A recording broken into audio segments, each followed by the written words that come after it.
Have you ever thought about um, how much power it actually takes to make 32 human beings just completely disappear from history? Like, not just shuffling them around or, losing their paperwork. Right, exactly. I mean, erasing them entirely, Yeah, as if they never even walked the earth. it's a terrifying thought. It really is.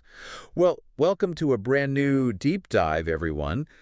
Today we are opening a set of documented excerpts titled The Secret Attendance of Class 8F. Which is just such a chilling title, by the way. Oh, absolutely. And it all centers on this place called St. Gabriel's Senior School. We're essentially looking at the dark ledger of an institution that decided to bury its own catastrophic failure. Yeah, and we get to see the horrifying reality of what happens when suppressed history forcefully, resurrects itself. Exactly. And for you listening at home, it serves as this profound case study in organizational self-preservation. Because the atmosphere of St. Gabriel's presents this classic psychological shift. Oh, the day-to-night difference. Yes. During the day, a high school is just an ecosystem of absolute chaos, right? Morning assemblies, teachers shouting, the constant hum of life. We are primed to associate these structures with daylight and activity. So when they're empty and dark, like after the sun goes down, they feel inherently unnatural. Precisely. And at St. Gabriel's, that nighttime silence wasn't just atmospheric, it was functional. Right, and that functional silence is what makes this entire situation so unsettling. Because if you stayed late for, like, a play rehearsal or an evening class, the building supposedly changed. The excerpts mention students actively avoiding the campus section near the auditorium at night. They talk about phantom footsteps echoing backstage. And piano keys playing in the dark. Yeah, and faint voices murmuring from beneath the floorboards during power cuts. Now, on the surface, I read that and immediately think, okay, standard boarding school lore, right? Sure, every old building has its ghost stories. Exactly, which is usually how institutions want you to treat those rumors, as fiction. But the text reveals a physical anomaly at St. Gabriel's that kind of anchored those rumors into something highly tangible. Yes, let's talk about the door. Right. So behind the auditorium stage, hidden by these thick, heavy curtains and unused theatrical props, sat a narrow storage hallway. And at the end of that hallway was an old iron basement door. And the administration maintained a strict zero-tolerance policy regarding this specific space. Any student caught near that door after evening classes was punished immediately and severely. Okay, let's unpack the psychology of that policy for a second. My mind immediately goes to how we interact with technology today. How so? Well, imagine you're navigating a shared corporate network, and you click on a folder labeled empty. But the second you try to open it, you get a massive, glaring red access denied error, and IT flags your account. Oh, right, because if the folder is truly empty, who cares if you look inside? Exactly. Over-policing a mundane space is a massive tell. And a 16-year-old student in these excerpts, Kabir Anand, makes that exact connection. Yeah, he's exploring the auditorium with three friends, Ritesh, Neha, and Aman. They're prepping for the annual school fest. And Ritesh is terrified. He insists there's nothing down there. But Kabir's response is incredibly logical. He just says, then why keep it locked? Which is such a good point. Kabir recognizes that disproportionate punishment signals institutional vulnerability. Mm. By aggressively enforcing a blind spot, the school administration practically guaranteed that a curious mind would eventually look closer. But the state of that iron door tells a much deeper story about the mechanics of this specific cover-up. What really caught my attention was the lock itself. Oh, the padlock. Yeah. The text describes the door being wrapped in ancient, heavy chains. But the padlock holding those chains together wasn't some rusted relic. It looked surprisingly new. And on this specific night, Kabir notices one side of the chain is hanging loose, like the padlock wasn't fully secured. That detail is a linchpin of the entire investigation. Because think about it, a rusty, seized-up lock means a secret has been genuinely abandoned by everyone. Including the people who hid it in the first place. Right. It's passive concealment. But a shiny, newer lock that happens to be hanging loose, that's a symptom of active, ongoing maintenance. It implies someone within Gabriel's administration was regularly visiting a secret they believed they were actively managing. Exactly. Kabir is witnessing human negligence intersecting with an institutional lie. Which serves as an open invitation. Yeah. So Kabir pulls the chain free, the iron door groans open, and they are immediately hit with this visceral wave of stagnant air. Smells of dust, mold, and beneath all of that, the faint scent of something burned. Yeah, and they start descending the stairs. The excerpts emphasize that the air gets progressively colder, and the staircase goes impossibly deep, far deeper than any standard storage basement would ever need to be. Tell me what they actually find at the bottom, because my initial expectation was just, I don't know, an old boiler room. Right. Hmm. But no, the students essentially walk into a subterranean time capsule. They don't find maintenance equipment. They find a fully furnished, perfectly preserved underground classroom. Yeah, rows of dusty wooden desks, faded educational charts hanging crookedly on cracked walls. The ancient ceiling fans are completely frozen above them. And more disturbingly, the room is filled with personal belongings left entirely in situ. Like old school blazers hang neatly on the walls, shoes are abandoned beneath the desks. Open notebooks sit exactly where students had left them. Wait, I need to stop you there. Open notebooks. Yeah. That implies a sudden, simultaneous interruption. I mean, if a class is dismissed, kids pack up their bags, they take their blazers. The visual of 32 open notebooks suggests an entire room of children was forced to drop everything at the exact same millisecond. That is the crucial observation. The physical evidence points to a catastrophic anomaly. Ugh. One of the students, Ritesh, picks up a crumbling notebook and notices every single entry stops mid-sentence. It abruptly ends. Exactly. But the overarching anomaly of the room is written on the chalkboard in faded chalk. It reads, Class 8th, Section F. Which shouldn't exist. The text makes it clear that St. Gabriel's only has sections A through D. I initially assumed Section F was just an old designation they, phased out. But then one of the girls, Neha, finds the attendance register near the teacher's desk. The dates inside are from August 1986. There are 32 students listed alongside one teacher. And next to every single name, written in bright red ink, is the word missing. What's fascinating here is that the date is what turns this from an oddity into a documented atrocity. The last date marked in that attendance register is exactly 1 day before a highly publicized historical event. The fire. Yes, in August 1986, a massive fire destroyed a significant portion of St. Gabriel's auditorium, the exact structure sitting directly above this hidden basement. And if you look at the school's official records today, the administration vehemently claims that the 1986 auditorium fire resulted in 0 casualties. I genuinely struggle to comprehend the sheer scale of the logistics required to pull off that lie. I mean, how'd you silence 32 families? It's almost unthinkable. You have an entire classroom of children who simply do not come home from school one day. You can't just redact an entire wing of a student body without whistleblowers, outraged parents, or local media tearing the institution apart. Well, you have to view it through the lens of power dynamics in 1986, right? Long before the internet or digital trails. Yeah. A prestigious institution like St. Gabriel's wasn't just a school. It was probably a massive pillar of the local economy. Exactly. Deeply intertwined with local government and law enforcement.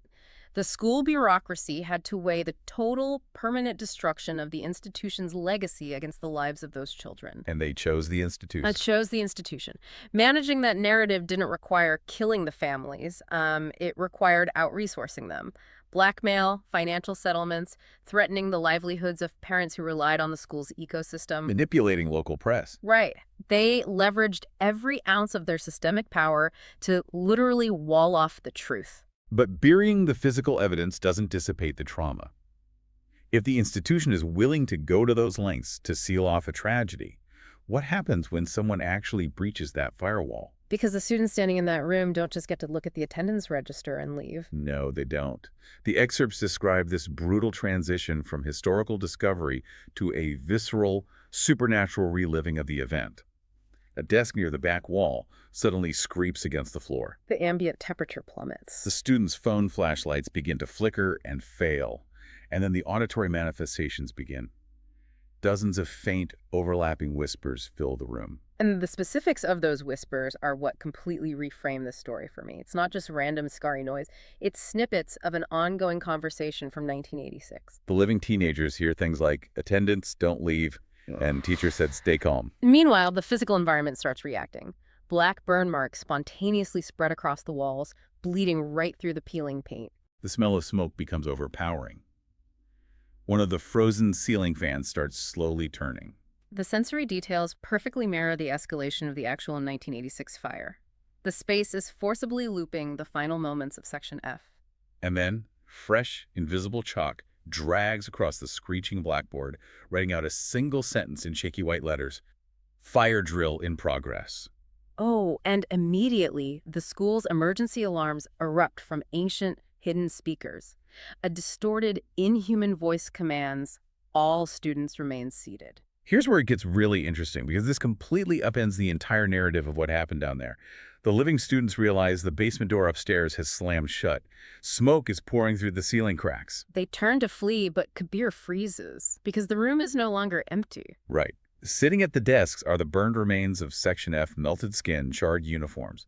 32 entities materializing in the smoke. And my expectation, based on every piece of media I've ever consumed, was that these would be vengeful entities trying to harm the intruders. Yet their behavior completely contradicts that expectation.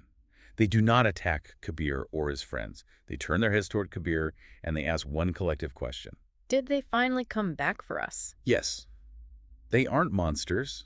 They are terrified children who are still trapped in the exact moment of their deaths, diligently following the rules. This raises an important question, right? Here is where we uncover the bureaucracy of the disaster.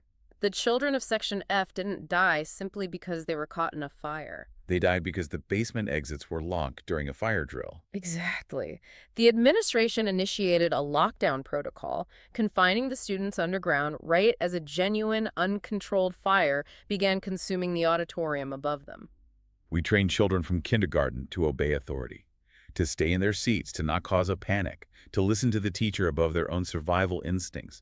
The institution weaponized that obedience against them. The kids stayed seated while the room filled with smoke because the distorted voice on the speaker told them to. It shifts this from a tragic accident to gross, catastrophic negligence. The school administration realized they had locked 32 kids in a burning cage, and instead of taking accountability for the resulting horror, they chose to protect the brand. Which brings us to the climax of the confrontation in the basement. As the physical memory of the fire intensifies, the burned children stand up. One of them approaches Kabir, holding out a melted attendance card, and simply whispers, "Please." Then the lights go out entirely, plunging the basement into pitch darkness filled with the relived screams of the dead. It's just horrific. So Kabir, Ritesh, Neha, and Aman manage this frantic, blind escape. They fight through the smoke, burst through that iron basement door, and stumble back into the normal, quiet auditorium hallway of the present day. They survived, but when they turn around to look back at the door they just came through, It's gone. entirely gone. The iron frame, the heavy chains, the staircase, they have completely vanished, replaced by a completely solid, blank concrete wall. It is the physical equivalent of a corporate non-disclosure agreement, or like an aggressive server wipe. The institution's defense mechanism is engaging in real time. They sever the liability by literally destroying the access point. And of course, when the traumatized teenagers try to report what they just experienced to the current administration, they hit a brick wall of gaslighting. Naturally, the administration claims no basement ever existed. They produce records showing Section F never existed. They threaten the students with disciplinary action for spreading, quote-unquote, ghost stories. The administration is demanding that these teenagers reject their own lived experience. They're telling them that the smoke they just choked on and the history they just witnessed is a hallucination. But trying to bury a systemic failure under concrete fundamentally misunderstands the nature of trauma. The truth is incredibly resilient. So what does this all mean? Well, if the institution refuses to acknowledge the reality of what happened, the trauma just bypasses the concrete firewall entirely. Right, because 3 days after the teenagers' escape, Kabir is reaching into his backpack, and his hand brushes against an object. He pulls it out, and it's the old physical attendance register from the underground classroom. The edges of the pages are singed and burned from the fire. The historical ledger has physically manifested in the present, and more importantly, the data within that ledger has adapted to its new circumstances. Kabir opens it to the final page. The date at the top has changed to August 14th, 1986, the exact day of the fire. The red ink that previously marked all 32 students as missing has been altered. Every single name is now marked present. And beneath those names, written in wet black ink, are the words, "Class still inside." The register is confirming their eternal entrapment. But the ledger doesn't stop with the victims of 1986, does it? No, it doesn't. And I found this final detail of this deep dive absolutely chilling. Kabir looks at the bottom of the page. There are 4 new names written in fresh, bright red ink. Kabir Anand, Ritesh Sharma, Neha Kapoor, Aman Verma. Beside each of their names, the register marks them as present. If we connect this to the bigger picture, it illustrates a terrifying reality about the contagion of suppressed history. You do not get to be a passive observer when you uncover an institutional cover-up. By finding the door, descending the stairs, and reading the names, Kabir and his friends crossed a threshold. They observed the crime. And by observing it, they became complicit in the ecosystem of the secret. I see it as a contagious systemic debt. The school administration essentially tried to declare moral bankruptcy in 1986. They wrote off the loss of human life, erased the files, and poured concrete over the problem. But the trauma of those 32 kids demands a witness. Exactly. By opening that book, Kabir and his friends didn't just learn a neat piece of hidden trivia, they were drafted into the ledger. The school used physical architecture to hide the basement, but the psychological burden of that cover-up needed a host. It transferred from the concrete right into Kabir's backpack. The institution survived for decades by shifting the burden of silence onto others. First, it was the families. Then it was the administrators maintaining the lock. Now, the debt has been forcibly transferred to a new generation. The ledger demands to be balanced. Until the truth of Class 8F is acknowledged by St. Gabriel's in the light of day, the attendance register will simply continue to add new names to its roster of the trapped. This brings us to the core takeaway for everyone listening right now. St. Gabriel's Senior School is an extreme, horrifying mirror of how everyday organizations operate when their survival is threatened. Institutions will consistently prioritize their reputation over the truth. They will use silence, denial, and gaslighting as weapons to protect the brand. But suppress history, whether it's an administrative error, a toxic workplace culture, or literally an underground classroom, will always forcefully resurrect itself. It will forgive a way to make you look at it. It requires us to examine the environments we inhabit daily with a much more critical eye. I want you to think about your own world, your office, your school, your local government, your community. What are the basement doors in your environment? What are the blind spots, the unwritten rules, or the unspoken histories that everyone in your organization implicitly agrees to just never talk about? Because somewhere in your building, somebody is actively maintaining the lock on that door. Which leaves us with a highly disturbing, unresolved detail from Kabir's initial descent. We established earlier that the padlock on the heavy chains was shockingly new, right? And hanging loose. Right. If the school administration so thoroughly erased Section F in 1986, if they were entirely committed to the concrete and the denial, who was the individual that recently placed a new lock on that door? Someone had to be actively visiting that space. Someone who knew exactly what was rotting down there. It raises the terrifying possibility of intent. Were Kabir and his friends truly acting on their own teenage curiosity when they found the loose chain? Or were they deliberately lured down there by someone currently in the administration? Perhaps someone who could no longer bear the agonizing psychological weight of the attendance register. Someone who desperately needed to trick a new generation into carrying the burden for them. Yeah. So keep an eye out for the loose locks in your own life. And think about that the next time you walk through an empty building at night and the silence feels just a little too heavy.